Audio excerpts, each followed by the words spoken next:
Bonjour à tous et bienvenue dans ce TD consacré donc à la modification d'un enregistrement des étudiants dans ma base. Ce qu'on avait fait auparavant, donc ce sont des actions visualisation d'un étudiant, suppression d'un étudiant et ajout d'un nouvel étudiant. On va voir que on va pouvoir combiner un peu toutes les techniques qu'on a vues jusqu'à présent pour pouvoir faire donc l'ajout d'un nouvel étudiant dans notre projet. Donc, on va voir que on va pouvoir ouvrir donc une fiche étudiant, l'afficher dans un formulaire, et ensuite, ce qu'on va faire, c'est qu'on va essayer de le modifier en utilisant l'une des techniques, diverses techniques qu'il y a, soit d'utiliser la méthode POST, soit d'utiliser la méthode GET, ou combiner, et, euh, et on va voir ça ensemble. Donc, rappelez-vous, on avait fait la dernière fois donc, un formulaire qui nous permettait d'ajouter un nouvel étudiant. Donc, vous pouviez ajouter un étudiant, valider, revenir donc au listing des étudiants. On pouvait donc visualiser un étudiant. D'accord. Donc, ce qu'on va faire aujourd'hui, c'est qu'on va créer une action qu'on va appeler modifier. Et quand on va cliquer sur modifier, on va rafficher le même formulaire que celui de l'ajout, sauf que les informations qui seront peuplées à l'intérieur seront les informations de mon étudiant que j'aurai affiché ici, que j'aurai cliqué lorsque je vais cliquer devant sur la ligne de mon étudiant. Et quand je vais cliquer sur le bouton valider, bah, au lieu de faire un ajout dans ma base de données, bah, on va faire de telle sorte que ce soit une modification dans ma base de données. Donc, je vais revenir dans PHP Storm. Donc, je vais revenir dans mon dossier de TD2, d'accord, parce que tous les autres répertoires, ce sont des exemples que j'ai fait pour d'autres étudiants. Donc, ce qui nous intéresse ici, ce sont donc les actions ajouter un étudiant. Donc, on va prendre cette action-là et on va la transformer en modifier. Donc, copier-coller, c'est très simple. Donc, l'idée, c'est quoi? C'est que pour l'instant, prenez un script par type d'action. Ne mélangez pas les, euh, les scripts les uns avec les autres parce que sinon, vous n'allez pas vous y retrouver. Donc, je duplique le script étudiant ajouté en étudiant modifié. C'est parti. Donc, voilà. Donc, là, mon script, il est ouvert. De la même manière, on va modifier tout de suite le titre pour qu'on voit qu'on ne s'est pas trompé. Et on modifie l'action. Voilà. Donc, une fois qu'on a fait ça, euh, je peux revenir ici. Je vais rajouter ici l'action de modifier. Donc, comment je fais? Rappelez-vous, donc c'est dans mon listing d'étudiants. Donc, c'est dans le script qui s'appelle étudiant.php. Donc, je vais dupliquer ma ligne. Il y a une possibilité de dupliquer la ligne rapide, c'est de faire CTRL-D ou pomme D si vous êtes sous Mac. Et du coup, je vais l'appeler modifier. Et ici, je vais remplacer par modifier. Alors, ce qui va changer, contrairement au lien d'ajout, c'est qu'on va lui passer en paramètre un ID. Donc cet ID, c'est quoi? C'est l'ID de l'élément que je vais vouloir modifier. Parce que sinon, mon script ne va pas le deviner. Donc, voilà, maintenant que j'ai fait ça, vous allez voir que c'est assez simple. Il faut surtout avoir un peu le cœur accroché, en tout cas sur la façon dont on va faire les choses. Donc, on va venir dans visualiser, vu que ça, c'est quelque chose qui fonctionne déjà pour récupérer un enregistrement. Donc, je vais copier toute cette partie-là. Donc, c'est la partie, rappelez-vous, qui, lorsque vous passez un ID Donc dans mon URL, fais une requête dans ma base de données et ensuite on va injecter l'ensemble des données dans ma page web. Sauf que là, au lieu de l'injecter dans ma page web, je vais l'injecter dans mon formulaire. Donc, hop, c'est parti.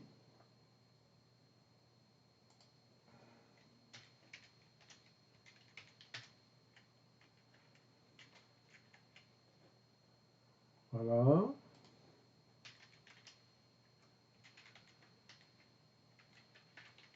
Else, vous pouvez mettre un else ici pour dire voilà, qu'il y a peut-être un souci.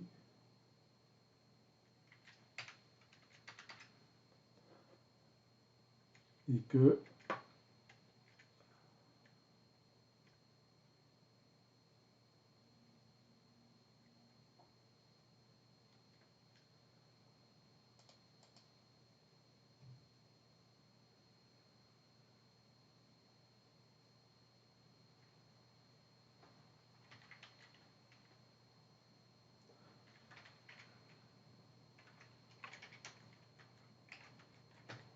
cloque. Voilà, on y arrive.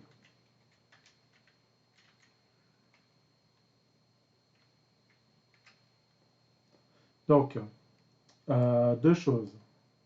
Ce qu'on va faire, vous avez un premier else. Le premier else, c'est si jamais vous n'arrivez pas à rentrer donc, dans le fetch. D'accord? Donc ça, on l'a vu la dernière fois. S'il n'arrive pas à exécuter le fetch, il faut pouvoir faire quelque chose. Et là, c'est le deuxième else. Si jamais je ne passe pas d'argument dans mon if i7 ici. Donc pour éviter de se tromper, hein, donc, comme à chaque fois, je vous conseille d'indenter votre code. Donc vous voyez, là tout ce qui est aligné, a priori c'est dans le if, ça y compris, et ça c'est au même niveau que le if. Echo, pas de données, pas de données trouvées. Erreur, pas de données trouvées. Et ici je dis erreur, veuillez sélectionner un étudiant. Donc, rien que ça, normalement, si je fais F5 et que je clique là, vous voyez que j'arrive à rentrer dedans. Si jamais je ne passe pas d'identifiant, vous voyez, il me met un message d'erreur, donc il faut sélectionner un étudiant, ce qui est normal. Et si je mets un étudiant bidon, ça devrait me mettre pas de données trouvées, parce que dans ma base de données, je n'ai pas d'étudiant avec un identifiant à 455. On peut même le vérifier. Hein. Donc, rappelez-vous comment on fait pour aller dans ma base de données. C'est dans PHP myadmin. Et donc, du coup, on va attendre que ça charge.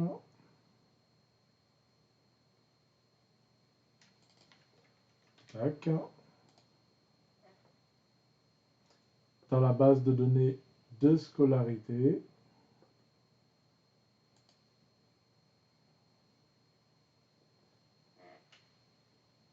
étudiant, et vous voyez que je n'ai qu'un seul enregistrement, et cet enregistrement porte l'ID numéro 4. Donc, si j'utilise l'ID 4, ça fonctionne, on arrive à afficher le formulaire. Si c'est un autre ID, 43 par exemple, ça ne fonctionne pas. Donc, maintenant qu'on a réussi à faire ça, l'objectif c'est de pré-remplir par défaut les valeurs de mon formulaire. Pourquoi? Comme ça me permet ensuite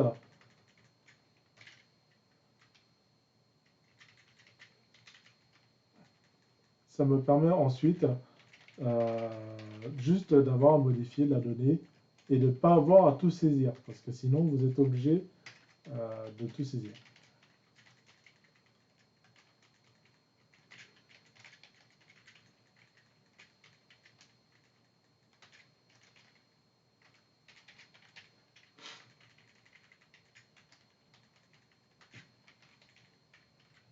Donc voilà, donc là, si je fais F5 avec étudiant 4, vous voyez que les données se sont bien réaffichées. Alors, il y a une spécificité quand même pour le champ genre. Vous voyez que ce n'est pas sélectionné. Donc, pour que ça puisse être sélectionné, normalement, rappelez-vous, il n'y a pas de champ value, il y a un champ, il y a une information qui s'appelle selected. Donc, si selected est cliqué, par exemple, je vais mettre féminin pour que ça se voit mieux. Voilà. Par défaut, si féminin est selected, alors ça va s'afficher. Donc, comment on peut faire?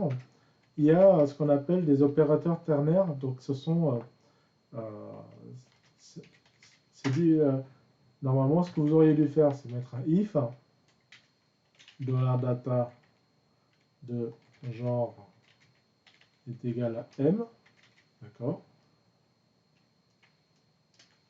Et là, vous auriez fait un truc du genre echo selected. Ça, c'est la première méthode, d'accord? Mais il y a une autre méthode. Il y a une méthode qu'on appelle la méthode ternaire. Donc, c'est de dire if donc, echo $data genre égal à m.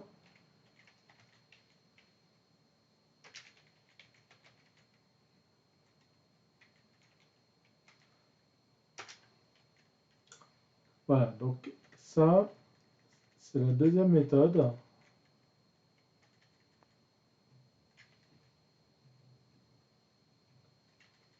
Pour pouvoir faire un écho propre. Donc, l'avantage, c'est quoi? C'est que là, on ne le voit pas, mais des fois, là, c'est beaucoup plus propre que de faire if, echo et tout.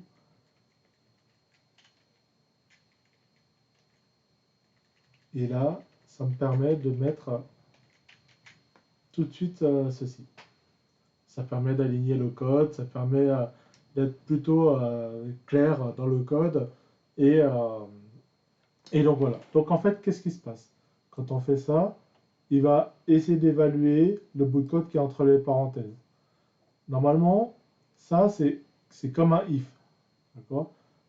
Si c'est OK, alors il va exécuter l'instruction qu'il y a ici. Et si c'est pas la condition qui est à l'intérieur n'est pas vraie, donc elle est false, donc il va exécuter ce qu'il y a ici. Et il va retourner ce qu'il y a soit ici, soit de ce côté-là. Et comme il va le retourner et qu'il y a echo, et ben echo va afficher la valeur qui va bien, soit selected, soit pas selected. Voilà, c'est une technique que vous pouvez faire, qui me paraît en tout cas intéressant à utiliser. Donc là, vous voyez que si j'affiche le code source final, vous voyez que selected est bien affiché. Donc, il y a pas, donc là, ça se passe plutôt bien.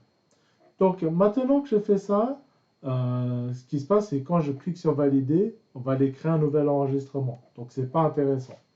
Il y a deux choses à cet endroit-là. Soit lorsque vous avez cliqué sur modifier, le problème c'est que vous allez appeler le script lui-même, mais le script lui-même ne sait pas quel est l'identifiant. Quand il va recevoir l'ensemble de ces champs, il ne va pas savoir quel identifiant effectuer la mise à jour. Donc il y a deux écoles.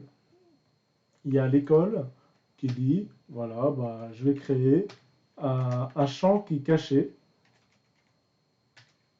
On va name égale ID, value égale.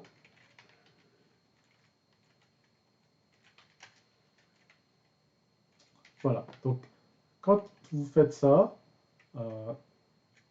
F5 et CTRL-U, vous voyez que on va prépeupler donc une valeur cachée dont l'identifiant est égal à 4 et on va essayer de le récupérer via le script PHP. Donc ça, c'est la première méthode. Il y a une autre méthode qui me paraît plus propre à mon sens, c'est de dire, ok, je ne vais pas l'envoyer en post, mais par contre, je vais l'envoyer en get. Rappelez-vous, en get, c'est quand on envoie les arguments via l'URL. Donc, pour cela, vous voyez, je vais modifier mon action et je vais rajouter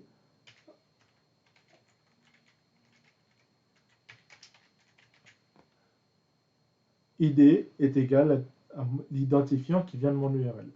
Donc, quand je fais F5 ici, vous voyez que ici, mon identifiant il est toujours là.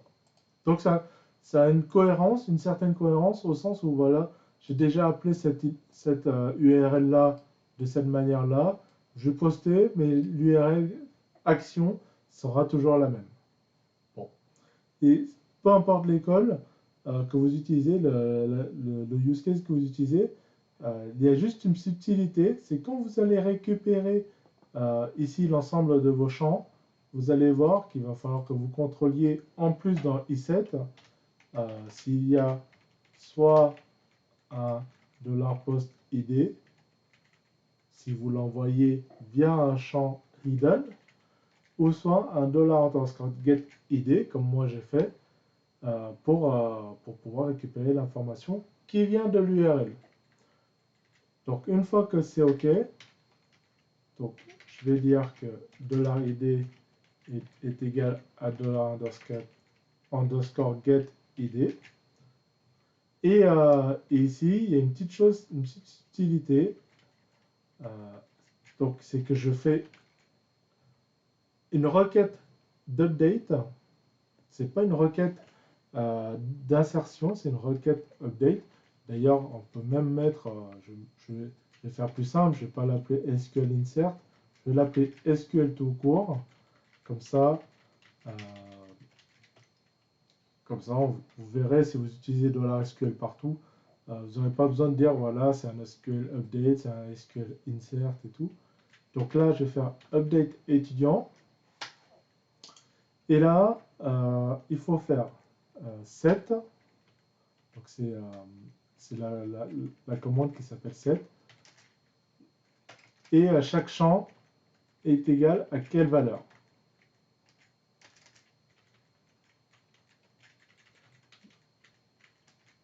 Donc la syntaxe elle est légèrement différente. Vous le verrez avec votre prof de base de données qui vous expliquera les syntaxes.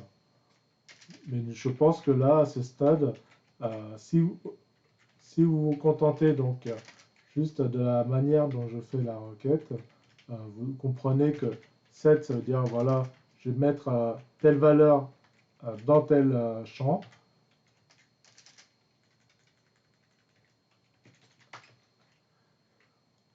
Et il va manquer une condition ici. Ouais, set tous ces champs-là, where id est égal à $id. Donc, je vais mettre à jour ma table étudiant, l'ensemble de ces champs, nom, prénom, genre, date de naissance, lieu de naissance, adresse, code postal et ville, par rapport à ce que j'ai récupéré de mon formulaire, tous les enregistrements dont l'identifiant est égal à $id, $id étant ce qui est venu depuis mon URL. D'accord? Et là, si ça se passe bien, il doit y avoir une mise à jour qui se fait et donc une erreur sinon qui s'affiche. Eh bien, c'est parti, on va tenter. Donc, je vais juste me renommer. Je vais m'appeler Totoro, mon voisin. Je vais valider. Hop. Et vous voyez, il me dit que la mise à jour est OK. Et en fait, en plus de ça, ce qui est intéressant, c'est qu'il réaffiche le même formulaire avec les informations pré-remplies. Mais pourquoi? C'est parce qu'en fait, vous êtes déjà dans la bonne URL avec $id égale 4. Donc c'est l'avantage en fait de mixer $_get id et $post pour le reste. Donc là, si jamais je reviens dans mon listing des étudiants, vous voyez que mon prénom et mon nom ont bien été modifiés. Si je dis que je suis né en l'an 2000, je crois que la majorité d'entre vous, c'est 2000 ou 2001 environ. Donc, on va dire que vous êtes tous nés. Mon voisin Totoro est né le 1er janvier 2000 à Dieu saint. Donc, je peux enregistrer. Vous voyez, mise à jour, OK. Et donc, si je fais visualiser, vous voyez que l'information est bien répercutée. On peut aussi visualiser, il faut tester après tous les cas, tous les use cases. C'est intéressant, si jamais je clique sur féminin, hop, je clique, valider, vous voyez que féminin est bien, réapparaît bien, donc c'est-à-dire que ma base de données a bien pris en compte cette information, donc vous voyez, mon nom, prénom, genre, et mon lieu de naissance, et ma date de naissance. Alors si jamais vous avez un souci, ce que je peux vous conseiller de faire, c'est d'essayer de déterminer d'où vient le problème. Si le problème il vient de ici, rappelez-vous que vous pouvez faire un contrôle ici. Parce que là,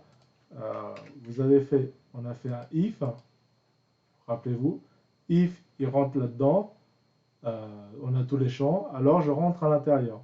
Par contre, il n'y a rien qui m'empêche de dire, sinon, je vais faire var dump. Si jamais vous savez pas, vous avez besoin qu'il affiche toutes les variables, vous faites var dump en $_get ou var dump $_post. D'accord? Donc, toutes les variables qui reçoit en méthode get, toutes les variables qui passent en méthode post, et je les affiche à l'écran. Donc ça, c'est une méthode. Vous voyez, vous allez le voir même. Bon, là, ça fonctionne, donc ça ne rentre pas dans le else. Mon code, il était bon. Mais par contre, si vous voulez, on va le mettre en dehors du if. Voilà, comme ça, vous verrez mieux. Je fais F5. Et vous voyez que il m'a dit script étudiant modifié, ligne 40. J'ai demandé un truc et il m'a sorti ça. Donc ça, c'est la valeur de tout mon tableau de variables qui vient de $_get. Et là, c'est la même chose, mais de tout ce qui vient de $_post. Donc voilà. Donc ça me permet, après, en faisant cela, de pouvoir voir est-ce que j'ai pas une anomalie dans mes noms de champs, est-ce que j'ai pas une anomalie dans ma date de naissance, etc., etc. Et par ailleurs, vous voyez que là, il me signale une erreur de requête SQL. C'est parce qu'en fait, j'essaie de faire une modification sur, sur un enregistrement qui est déjà modifié. D'accord? Donc il y a 0 modification. Vous pouvez le voir, en fait, ici, row count vous renvoie le nombre d'enregistrements affectés. Donc vous verrez la documentation si jamais ça vous intéresse. Returns the number of rows affected by the last SQL statement. Vous voyez dans la documentation. Donc le nombre d'enregistrements affectés par ma requête. Mais comme j'ai déjà appuyé sur Update, il n'y a pas de modification. Donc il me dit, bon, j'ai rien modifié, alors il y a peut-être une erreur. Donc voilà, donc c'est l'idée de cette erreur de requête-là. Donc quand c'est comme ça, en plus on se fait afficher les requêtes SQL. Alors ce que je ne vous conseille pas dans un environnement de production, hein. En production, si vous affichez les requêtes SQL comme ça, vous avez un trou de sécurité parce que n'importe qui peut ensuite essayer de pirater votre site, essayer de comprendre comment est fait votre site. Donc ne le faites surtout pas. Donc, dans le cadre de nos TD, c'est intéressant. Donc vous prenez, vous copiez là, et vous allez dans SQL, ici, vous collez, vous faites exécuter, et normalement, MySQL vous dit s'il y a une erreur, il va vous expliquer l'erreur. Et là, vous voyez que c'est écrit 0 ligne affectée. Donc du coup, ça confirme notre hypothèse, c'est que comme il n'y a pas de modification, du coup, recompte vos zéros, donc en fait, on a un message qui s'affiche. Bon, euh, l'idée, c'est quoi? C'est que peut-être, avant de faire un update comme ça, vous pourriez faire un select juste avant, et comparer les éléments qui sont modifiés, et ensuite envoyer la requête d'update. Mais bon, voilà, donc c'est surtout pour vous montrer, vous expliquer comment on fait pour débugger un script PHP, surtout une requête de base de données.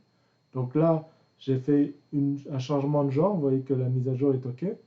Et on peut voir aussi que ce qui est passé dans mes traces de debug, que j'ai passé la valeur M euh, dans mon formulaire, donc qui est réceptionné par mon script. Donc voilà. Donc une fois que c'est OK, n'oubliez pas de faire un peu le ménage, euh, parce que normalement, vous n'êtes pas supposé sortir des textes avant les balises HTML. Euh, donc faites du ménage une fois que c'est OK. Faites un dernier test, hop, pour bien visualiser que le debug a été enlevé. Et puis voilà, c'est terminé. Donc, encore une fois, donc, essayez de faire plusieurs tests, essayez de comprendre $_get, quel est l'avantage, $post.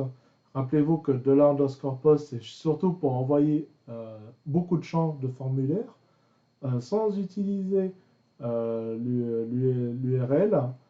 Et $_get, c'est pour envoyer soit un minimum d'informations, par exemple un identifiant d'un enregistrement, ou soit ça peut vous servir dans le cadre du référencement de votre site internet.